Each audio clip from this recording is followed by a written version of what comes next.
fellow readers, I'm Amy and I'm your nonfiction feminist. Today is my wrap up for the month of August, and August was really crazy, and you want to know how many owned books I read? One! Yes, one book of my own, and 4 books from the library. So, it was a library month. It's a very light reading month. It's been a while since I've read this few books in a month. But to be fair, first week of August was my honeymoon, and the last weekend of August was my trip to Vegas with my mom, so I wasn't even in the state for like half of this month, practically, and just had a lot going on whenever I did get home. I have not been concentrating on reading at all this month, but I'm glad. I needed a little bit of a reading break because I feel like I've really been pushing myself lately, and it was nice to not worry about it too much, you know? Sometimes you just need that. With the love of reading also comes the love of a little bit of a break, and I know I am so late to the game, literally, but I did finally start playing Pokemon Go when I was in Los Angeles for my honeymoon, and it's really fun. So, yeah. No regrets, except that I waited this long.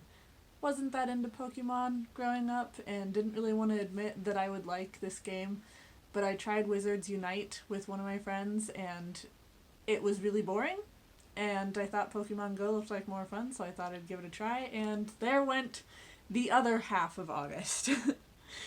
But it got me out walking, it got me out in the sunshine, which is what I wanted after all that time in LA anyways, rather than being cooped up in the house all the time. And I didn't really have much for audiobooks.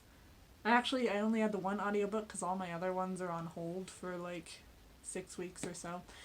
But there you go.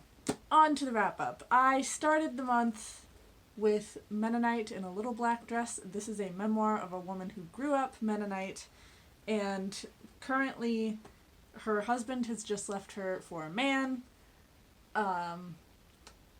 She has a car accident later that week. She decides to just go home to her Mennonite family to just relax, get back on her feet. And it's just kind of detailing her journey with that, with how her marriage to her husband went, how it ended up that he left her for a guy on gay.com, and yeah, not the best written. I feel like it jumps around a lot, so you don't really know what time period she's discussing, but it was a really light read. It was, I think, what they call a beach read. Hillary from Melted Books confirmed that this counts as a beach read, so I'm going with that. It was fine. Probably not going to read it again. Gonna go ahead and put it in one of my unhaul videos, but it was light, it was fun, it was what I needed. My next book was not so light. That would be The Exorcist. Again, I've been in a real, creepy book mood lately. Decided to try The Exorcist. It's a famous, creepy book, so what you gonna do? Okay, if the angle has changed at all, my husband literally just called me in the middle of that wrapping up. Anyways, The Exorcist. So, I didn't love it. It's a very popular book. I can kind of understand why it's a popular book, but it wasn't for me, but I'm not really blaming the book for that. In reading The Exorcist, for one thing, I have not watched the movie. I've watched the first 10 minutes of the movie when I was 16, and I shared bed with my mom for the next 2 nights because I was a wimp, and I am still a wimp. And if I watch a horror movie, which I'm getting better about watching some horror movies, but I still have to sleep with the lights on. That's me. The Exorcist was a very literary book. It's got some bigger words and concepts that you have to have a little patience with. It also really revolves around Catholicism, and I did not grow up Catholic. My parents were not very Baptist. My parents are Baptist Christians and didn't really teach me anything about Catholicism. My husband is kind of loosely Roman Catholic, but I just don't know that much about the religion, so I think a lot of the religious discussion and a lot of the importance of it to the story was kind of lost on me because I don't have that history, I don't really have that knowledge. And another thing is, with the way this month was going, I was really reading in like little bits and pieces here and there, and The Exorcist definitely is a book where if you want to keep up with the atmosphere of it, you want to read this book in chunks, like as few chunks as possible, not in 5 to 10 page spurts like I did. So I didn't love it, but I think it's all kind of down to the way that I read it. I did just get the audiobook for my husband because he hadn't read it yet, and I think it's the kind of book that he would love. I want to talk with him more about it, and if I try the book again, I think I will try an audiobook. It might help me process the book a little better. So we'll see. I'm willing to try this one again. Next one that I read was actually a short story collection. I was watching The Poptimist and saw American Housewife, and that looked really great, so I tried it, and I actually really enjoyed it. I didn't love all of the short stories, but even the ones that I didn't particularly like as compared to the other ones, I still really enjoyed them.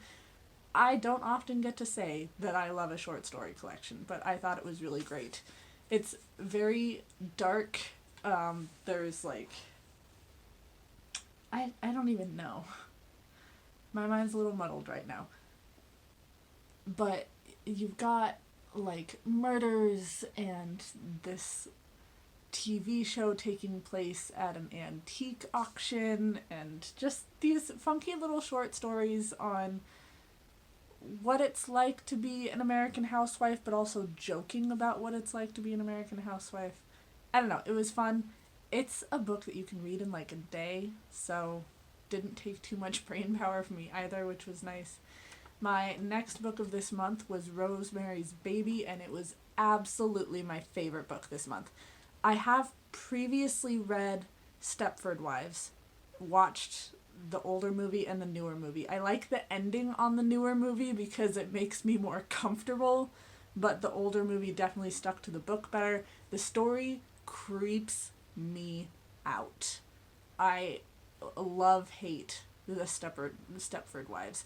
The book wasn't my favorite with the writing style, but because of how much I ended up enjoying Rosemary's Baby, I would like to try reading it again. I haven't actually read Stepford Wives since, I think, high school, but Rosemary's Baby was just, it was really good with setting the stage, and it wasn't, it was like the creepy stuff happened in little bits here and there. Like every now and then he just dropped that little weird thing that makes you think, what was that about? What's going on here? And then it would be normal for a bit, and then something would happen, and it's like, wait. But it was really good. I really enjoyed myself. You have this woman who is newly married, moves into an apartment, wants to have a baby, they've got some weirdo neighbors, and ends up there in a satanic cult. So, do with that what you will. I thought it was amazing. And my last book that I read this month was Herman Koch's The Dinner. I've heard a lot of really great things about this, and again, I didn't love it.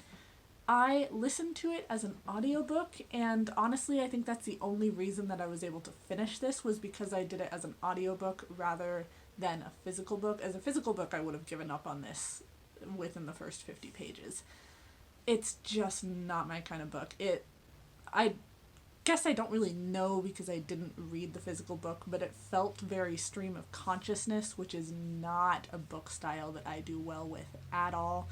Couldn't finish Mrs. Dalloway, barely finished Portnoy's Complaint. The Dinner just felt very stream of consciousness, which means like it kind of like hops and skips, and a lot of things don't really seem related to one another. The guy is having dinner with his family. That's the basics. The book is sectioned out according to the parts of the meal, and he's complaining about his brother's politics, and he's complaining about the waiter service and the food, and then, his son and his nephew did this really horrible stuff that they have to talk about, and then it goes on to this other thing. It's like, well, wait, let's go back to the one thing, and then they finally go back to trying to figure out what to do with their sons. like their son and his brother's son. And I really hate the way that they talked about it. Like, these people don't seem to have a very good moral compass. And I don't know. I didn't like it. And the main problem of the kids was never really solved in the end. I didn't enjoy myself at all. I can kind of see why people would like it, because the writing did feel like it was pretty good, but with the stream of consciousness sort of thing, and the moral compasses, and not really solving any of the problems that were brought up in the book, it was not my book at all, unfortunately. So that is it for the wrap-up this month. The Devour Your TBR challenge that I'm working on through Goodreads this month was Avid August, where people were focusing on their arcs. I don't have any arcs, so I didn't read any. The other option was to just catch up on books that you didn't finish or didn't get to read earlier this year, which I also didn't do, so there you go. That is my wrap-up for August. I will see you all in September for my backlist book challenge, which I have a stack of like 7 or 8 books, possibly 9, depending on how the month goes. I don't know how that's going to turn out, but wish me luck. Like, subscribe, be my friend on social media, follow my backlist book challenge, which also has its own Twitter now. I will see you all next month, or this month, actually, because this video is posted on a Sunday.